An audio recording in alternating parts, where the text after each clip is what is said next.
Magandang araw po sa inyong lahat. Assalamualaikum.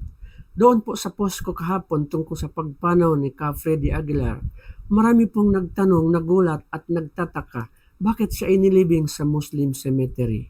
Bakit nga ba mga kapatid natin Muslim ang nag-asikaso sa kanyang libing? Para po sa kalaman ng lahat, si Ka Freddy Aguilar or Brother Farid bilang kanyang Muslim adopted name. Matagal na po niyang niyakap ang relihiyong Islam at isa po siyang Muslim. Pero simple lang, tahimik, totoo at taos-puso. Kaya ngayon bilang bahagi ng pag-alala at pagpupugay sa kanya, nais ko pong ibahagi sa inyo ang isang mahalagang panayam kung saan personal niyang kinuwento kung paano siya naging Muslim at paano siya binago ng Islam ayon sa kanyang natutunan sa banal na Quran. Panoorin po natin. But it's also written in the Quran na hahanapin mo talaga siya. Yung tunay na nag-iisang God. Sabi niya, linagay ko lahat sa inyo yan, sabi niya, na mga nilikha ko, sabi niya. Nahahanapin niyo ako.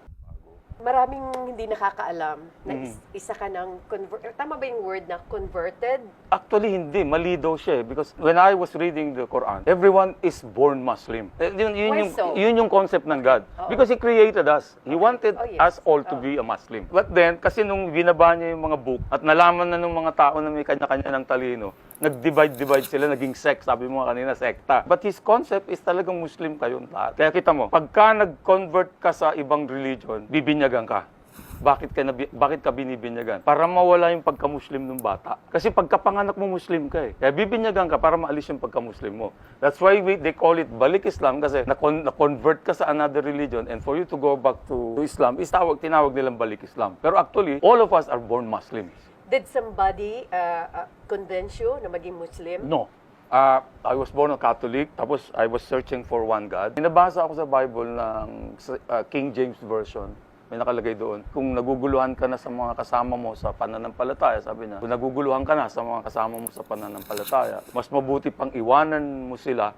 Pero yung relasyon nating dalawa, sabi niya, ituloy natin. Magmula ngayon, dumiretso ka na lang sa akin. From now on, tayong dalawa na lang mag-usap. So from 1986 up to maging Muslim ako 10 years ago, yun ang religion ko, yung kaming dalawa ng mahal na Allah. I talk to him. Even up to now, at that I'm already a Muslim. Yung relasyon ko na yun, hindi ko inalis yun. Ang maganda lang ngayon, mas naitama ko yung belief ko with him. Naitama ko na mas ito pala talaga. Ang pinaka-importante, you are at peace with yourself. But even before, I was always at peace. Kaya nga naghahanap ako eh. Nahanap ko siya eh. But it's also written in the Quran na hahanapin mo talaga siya. Yung tunay na nag-iisang God. Sabi niya, linagay ko lahat sa inyo yan, sabi niya, na mga nilikha ko, sabi niya. Nahahanapin niyo ako, ang inyong nag-iisang Diyos.